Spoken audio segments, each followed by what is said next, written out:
अस्सलाम वालेकुम प्यारे दोस्तों और बच्चों। आज की कहानी का नाम है आप तो डूबे और औरों को भी लेकर डूबे। लोमड़ी की चालाकी के बारे में आपने ज़रूर सुना होगा, मगर कभी भी ज़्यादा चालाकी करना खुद के लिए मुसीबत बन जाता है, बल्कि कभी तो दूसरों को भी अपने साथ साथ मुसीबत में फंसा देता है। जंगल में बहुत से जानवर मिलजुल कर रहते थे।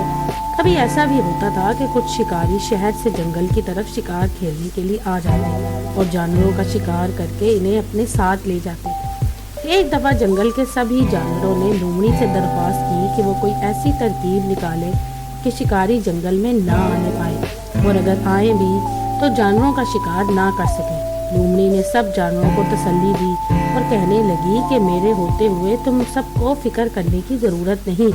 जैसा मैं कहती हूँ वैसा सब करना।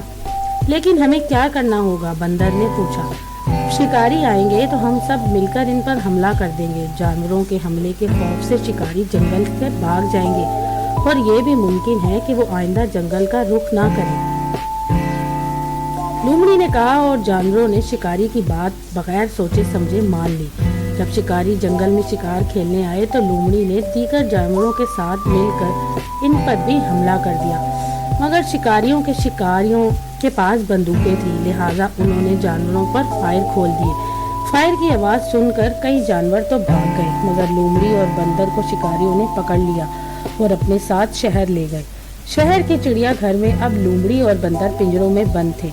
बंदर अक्सर लोमड़ी के पिंजरे की तरफ देखते हुए कहता, बी लोमड़ी, आप डूबे तो डूबे, औरों को भी ले डूबे। अपने साथ मुझे भी मुसीबत में फंसा दिया, मगर अब क्या हो सकता था? जो बगैर सोचे समझे अमल करता है उसे नुकसान ही उठाना पड़ता है। तो दोस्तों, अगर आपको ये कहानी पसंद आए तो मेरे चैनल को लाइक और सब्सक्राइब ज़रूर कीजिएगा।